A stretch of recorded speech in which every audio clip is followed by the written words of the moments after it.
Bencana gempa bumi, tsunami, dan likuifaksi telah meluluh lantakan bumi Palu, Sigi, Donggala, dan sekitarnya. Bencana alam yang terjadi pada 28 September 2018 lalu menyisakan pilu.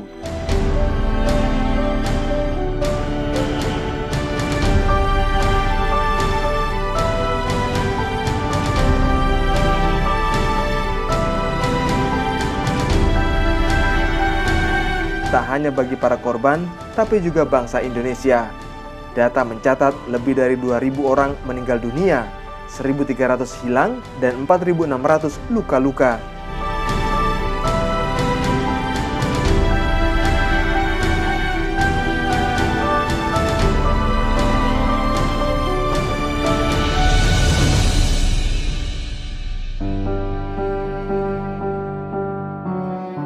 Kerugian mencapai 18,48 triliun rupiah. Ribuan rumah, pusat belanja, hotel, rumah sakit, jembatan, dan fasilitas umum lainnya ambruk.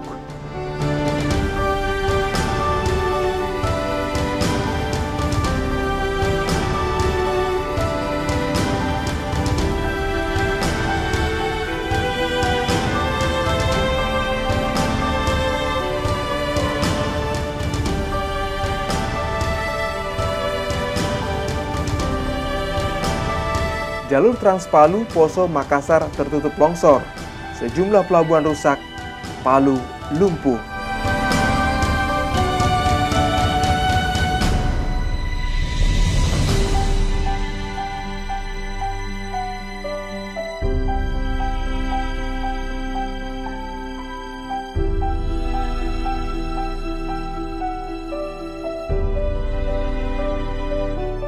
Satu tahun lebih berlalu, beginilah wajah Palu.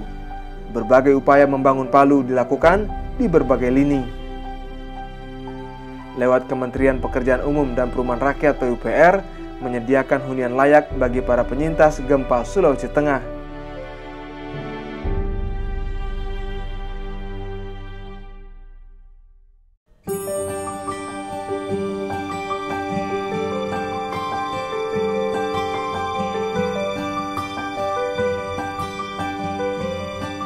Secara bertahap, dimulai dari program pembangunan 1.200 hunian sementara atau Huntara. Lalu kini sebagai pengganti Huntara, Menteri PUPR Basuki Hadi Mulyono dan jajarannya membangun hunian tetap atau Huntap.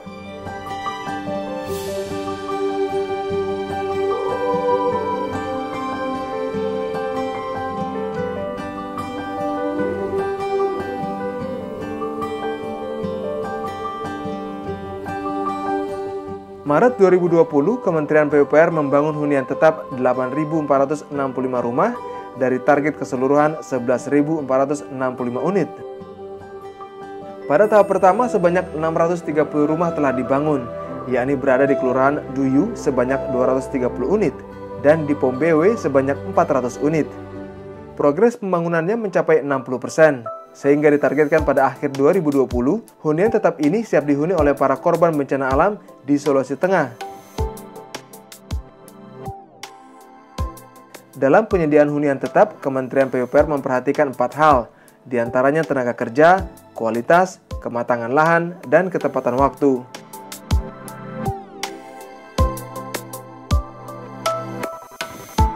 Huntap bertipe rumah 36 ini dibangun menggunakan konsep rumah tumbuh dan rumah insan struktur baja. Bangunan-bangunan ini menggunakan konstruksi tahan gempa. Biaya setiap unitnya mencapai 50 juta rupiah.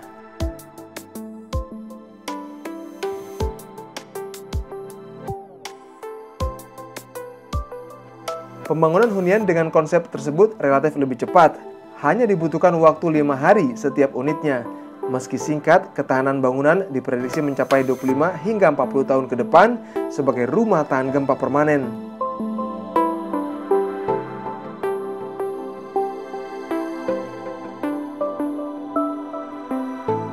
Keseluruhan Huntap memerlukan lahan seluas 427,4 hektar. Wilayahnya tersebar di beberapa tempat, yakni di Duyu sebanyak 450 unit, Tondo dan Talise sebanyak 4.800 unit, serta Pombawe sebanyak 3.000 unit.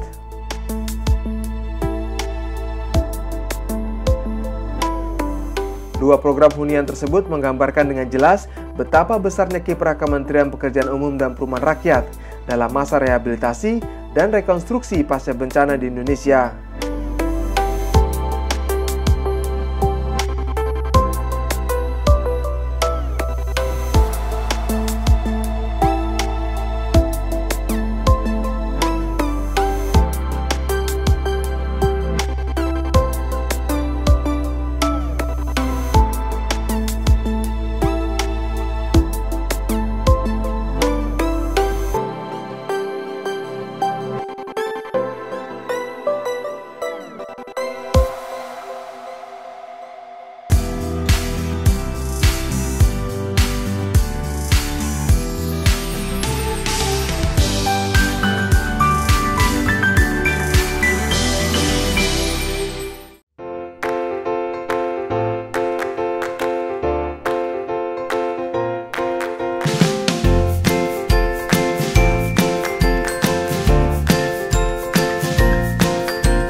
Membangun infrastruktur bukan sekedar mendirikan prasasti, sekedar untuk dipandang atau dikenang. Membangun infrastruktur haruslah membawa sebanyak-banyaknya manfaat. Berdasarkan rencana strategis atau Restra Kabinet Indonesia Kerja Jilid 2, Kementerian PUPR mengebut pengerjaan proyek infrastruktur berdaya guna. Termasuk di dalamnya pembangunan ruas jalan tol Balikpapan-Samarinda atau Balsam, melintasi beberapa wilayah Provinsi Kalimantan Timur. Selain jalan dan bangunan nan megah, Kementerian PUPR juga membuat infrastruktur pendukung kesehatan masyarakat.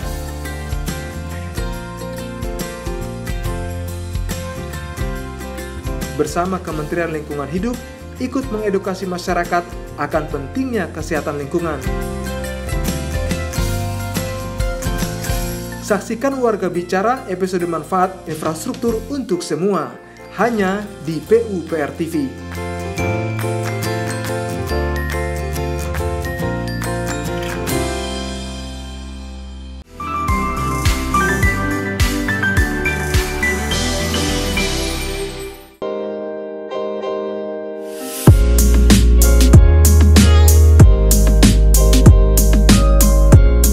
Inilah produk dari Balitbank Kementerian PUPR, diberi nama Rumah Insan Sederhana Sehat, disingkat RISA.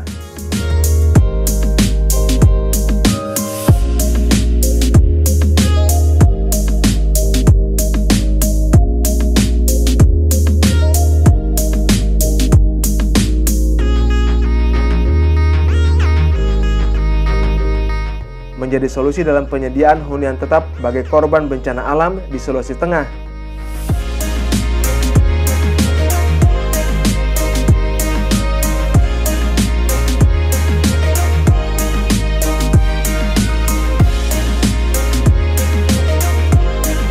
RISA memiliki sejumlah keunggulan dibanding dengan rumah pada umumnya, lebih cepat, lebih murah, ramah lingkungan, dan tahan gempa. Berbeda dengan rumah pada umumnya, RISA merupakan sebuah rumah dengan konsep bongkar pasang atau knockdown. Pembangunannya tidak membutuhkan batu bata, cuma perlu waktu 24 jam dan dikerjakan 3 orang. Berdirilah RISA.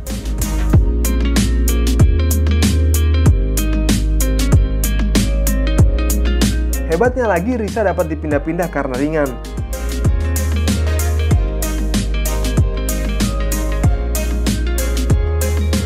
RISA pun dapat dimodifikasi dengan bentuk bangunan sekolah, rumah sakit, atau kantor.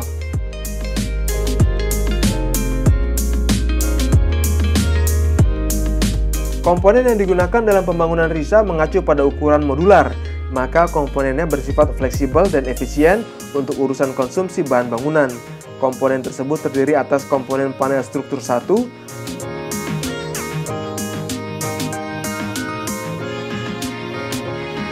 komponen panel struktur 2, dan komponen simpul.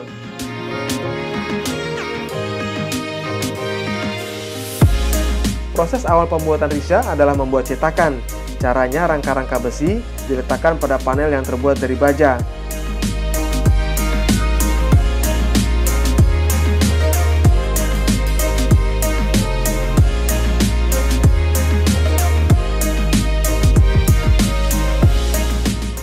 Cetakan harus dalam kondisi bersih dan presisi. Setelah itu, kencangkanlah mur dan baut pada cetakan agar posisi cetakan tak berubah karena pemakaian berulang. Panel berstruktur terbuat dari beton bertulang dengan komposisi pasir, batu koral, semen, air, serta baja tulangan dengan diameter 8 cm dan 6 cm.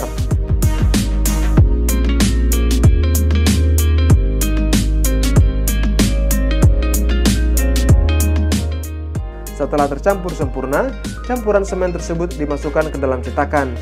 Lalu ratakan dan tunggu hingga kering.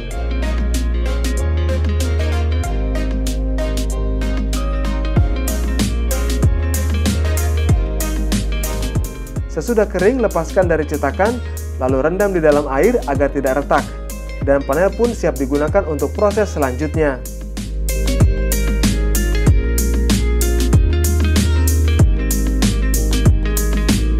Dari segi kualitas, Risa sangat terjamin, sebab sebagian besar material adalah buatan pabrik alias fabrikasi. Jadi akan meminimalkan faktor kesalahan manusia. Dari segi biaya pun sangat kompetitif. Hal pertama yang dilakukan untuk merakit Risa adalah menggali lubang fondasi dengan kedalaman mencapai tanah keras. Setiap lubang diisi dengan pasir setebal 5 cm, lalu ratakan pasirnya.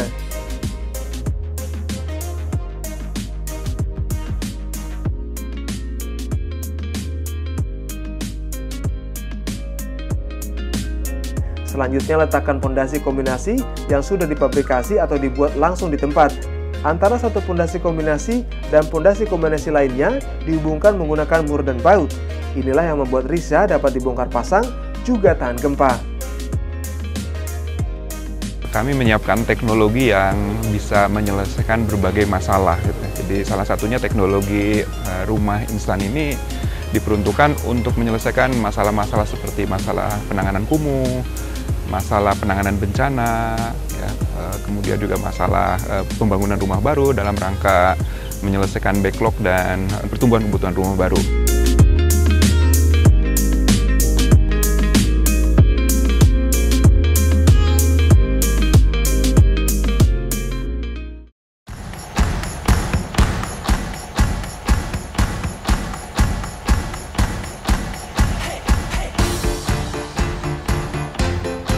Tak hanya Risa, Balitbank PUPR juga menawarkan konsep Ruspin. Teknologi Ruspin merupakan teknologi rangka rumah pracetak dengan menggunakan sistem sambungan baut.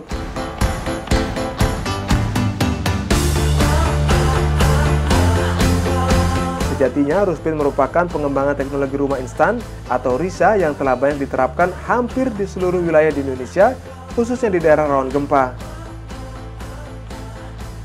Sama dengan Risa, Ruspin juga menggunakan sistem modular. Konsep bangunan rumah dengan sistem modular ini dapat diubah-ubah atau dikembangkan sesuai dengan keinginan atau kebutuhan dari penghuninya.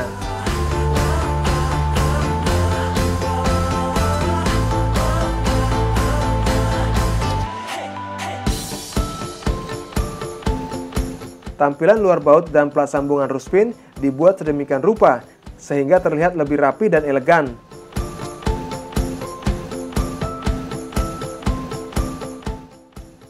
Jumlah penggunaan panel kolom pada pertemuan ruang berkurang. Ini bertujuan untuk menghasilkan ruang yang lebih luas. Jumlah sambungan antar komponen juga dikurangi. Tujuannya untuk mempercepat pemasangan, biaya pun bisa dipangkas 10% lebih rendah ketimbang Risa. Ruspin memiliki panel yang sedikit berbeda dengan Risa, terutama pada panel yang terletak pada sisi perakitan.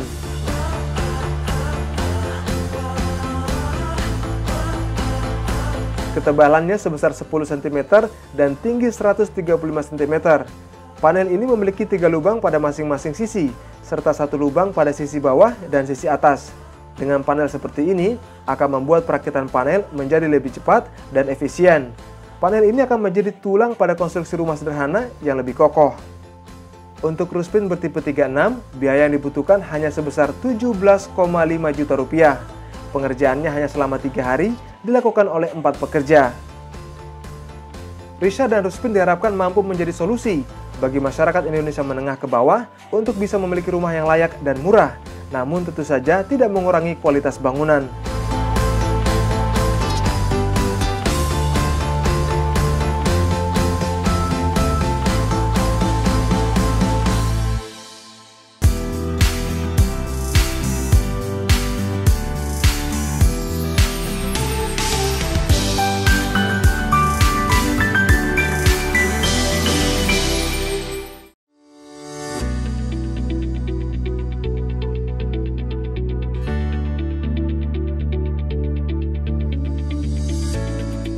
Pusair adalah salah satu dari 4 institusi penelitian dan pengembangan di bawah Kementerian Pekerjaan Umum dan Perumahan Rakyat.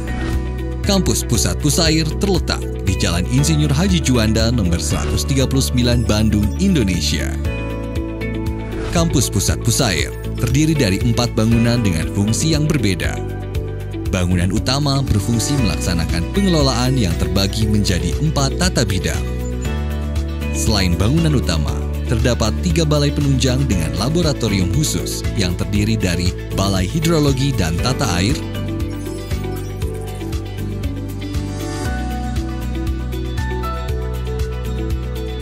Balai Hidraulik dan Geoteknik,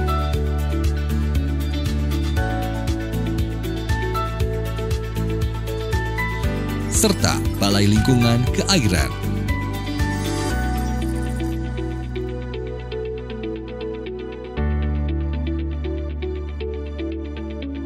Selain di Bandung, Pusair juga memiliki 5 balai yang tersebar di seluruh Indonesia. Balai Litbang Pantai yang terletak di Buleleng,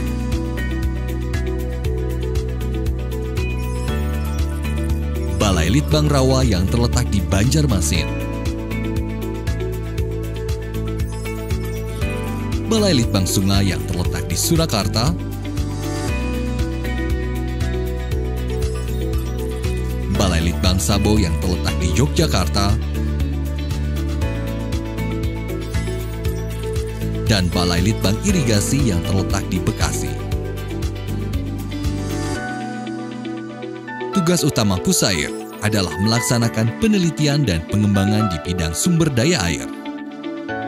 Fungsi Pusair adalah melaksanakan implementasi teknologi, uji laboratorium dan lapangan, evaluasi, standar dan pedoman, kerjasama dan pengelolaan dan edukasi.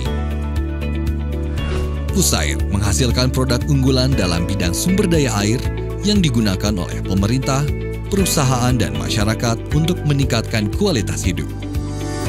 Produk unggulan Pusair 2017 adalah cleaning saluran irigasi yang memberikan efisiensi terhadap saluran irigasi, Saboda Mikromodular yang mengurangi angkutan sedimen dari darat ke sungai, blok beton terkunci yang berfungsi sebagai pelindung struktur terhadap gerusan air.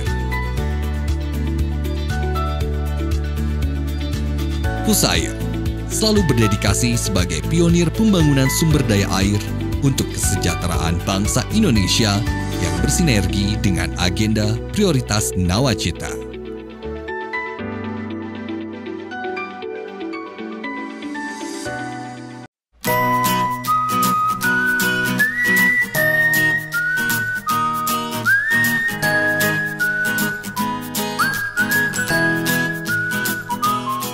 Sudah pernah ke Labuan Bajo, Nusa Tenggara Timur? Labuan Bajo menjadi salah satu destinasi wisata super premium di Indonesia.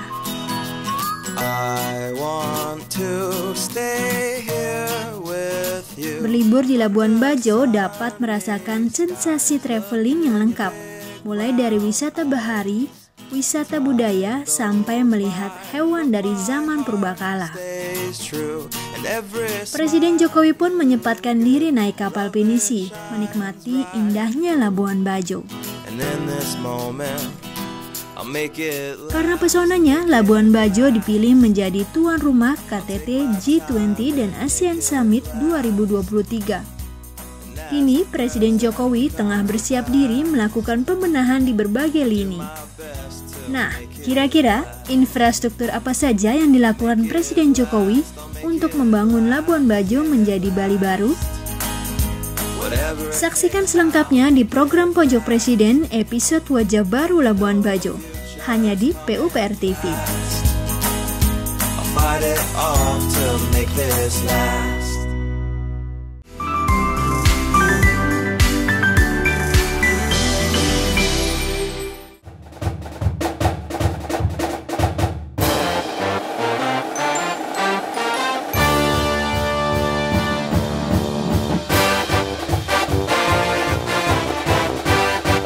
Dalam masa tanggap darurat bencana, pembangunan kembali kawasan terdampak harus dilakukan dengan segera. Hal ini dimaksudkan untuk dapat memberikan kembali kehidupan yang normal kepada para korban bencana secepatnya. Untuk itulah Menteri Pekerjaan Umum dan Perumahan Rakyat PUPR, Basuki Hadimulyono, menurunkan 400 insinyur muda.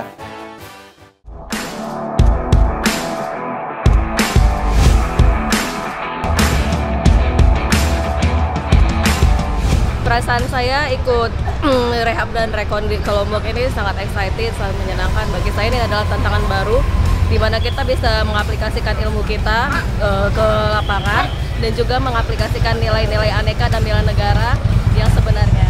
Kalau ini kan relawannya, jadi kita daftar sendiri yang mau berangkat. Jadi memang hal yang sangat ditunggu-tunggu buat teman-teman yang ketinggalan di batch sebelumnya gitu. Jadi teman-teman yang sekarang daftarin itu memang mereka semangat untuk bisa nyusul teman-teman yang lain ngebangun Lombok kayak gitu. Antusias, intinya itu sih, motivasinya belajar. Lagi masih CPNS itu banyak pengalaman-pengalaman.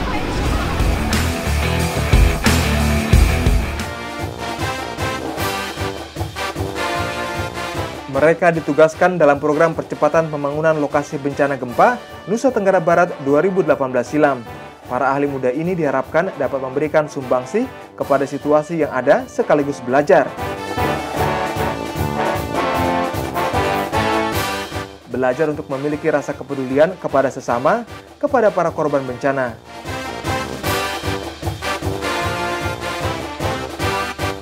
Kepedulian dan pengabdian selayaknya menjadi syarat mutlak bagi para abdi negara. Dalam hal ini, fasilitator saya sangat berterima kasih sekali kepada fasilitator. Jadi tanpa mereka kita nggak akan bisa jalan. Hambal sekali mereka dari luar meninggalkan keluarga mereka untuk membantu kami di sini ya. Jadi mereka beradaptasi di sini dengan lingkungan yang baru mereka kenal kan. Ya jadi mungkin bagi saya sih sangat berterima kasih sekali, itu sih yang pertama, sangat berterima kasih sekali dengan tenaga waktu mereka gitu.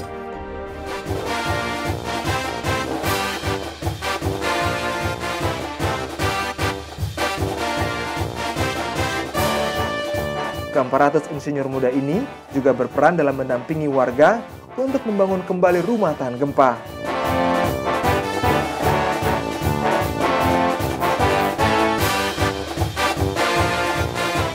Di Nusa Tenggara Barat, Kementerian Pekerjaan Umum dan Perumahan Rakyat PUPR bahu-membahu dengan Badan Nasional Penanggulangan Bencana membangun fasilitas umum.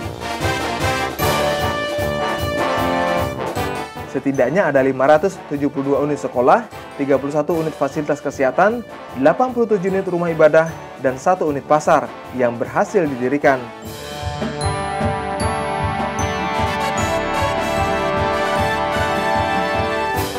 Keseluruhan fasilitas umum tersebut tersebar di berbagai wilayah di Nusa Tenggara dan Sumbawa.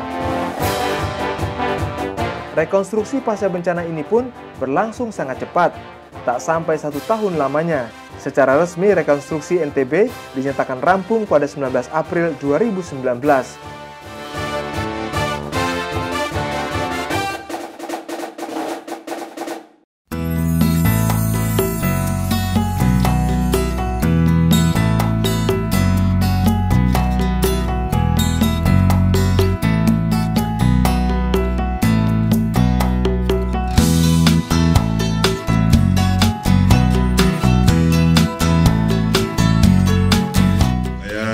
Percaya dan bangga pada hari ini, percaya karena Anda semua saudara sekalian bisa membawa nama baik PUPR dalam rangka percepatan NTB untuk bangkit kembali, khususnya dalam membangun rumah penduduk yang tahan gempa.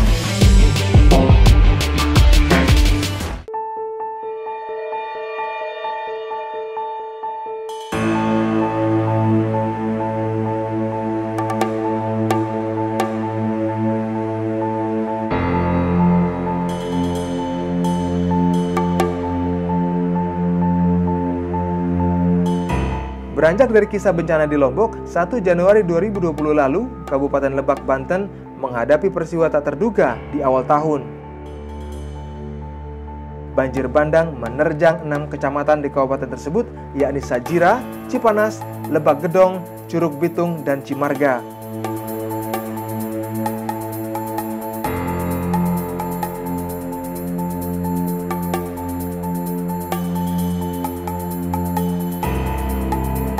Serupa dengan bencana di tanah Sulawesi, banjir bandang di Lebak, Banten juga banyak merusak bangunan pemukiman dan sejumlah infrastruktur.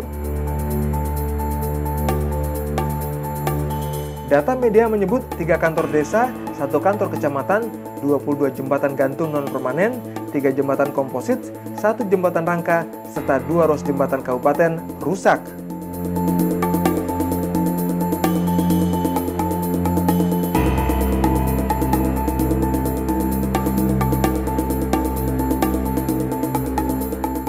...1.110 rumah rusak berat terbawa arus banjir bandang, sementara 230 rumah rusak sedang dan 309 rusak ringan.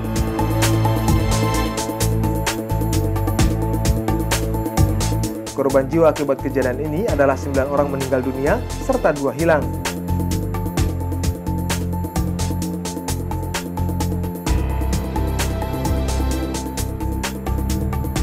Peristiwa ini mengakibatkan 1.392 keluarga tinggal di pengungsian.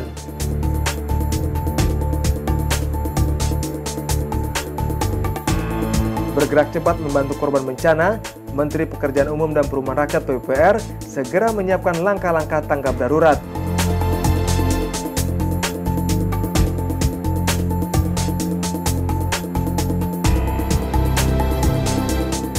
Di Lebak yang terjadi banjir bandang, kami laporkan juga tindakan-tindakan yang sudah kami lakukan.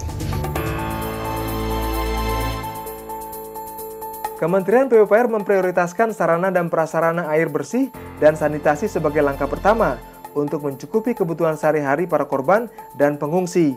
Beberapa hari pasca kejadian bencana, Kementerian PUPR lewat Balai Prasarana Permukiman Wilayah Banten bergerak cepat menyalurkan mobil-mobil tangki air berkapasitas 4.000 liter per detik, hidran umum berkapasitas 2.000 liter per detik, tenda, dump truck, serta bantuan tenaga personil.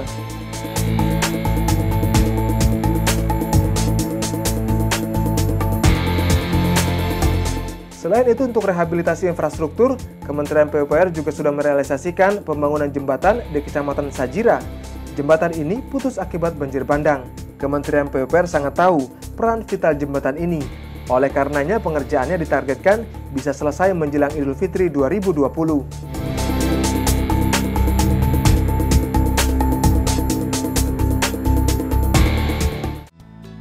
Masyarakat telah merasakan manfaat upaya mitigasi dan tanggap darurat bencana yang dilakukan Kementerian PUPR. Untuk itu, sebagai bentuk apresiasi, pada 4 Februari 2020 lalu, Kementerian PUPR yang dipimpin Basuki Hadi Mulyono mendapat penghargaan dari Badan Nasional Penanggulangan Bencana.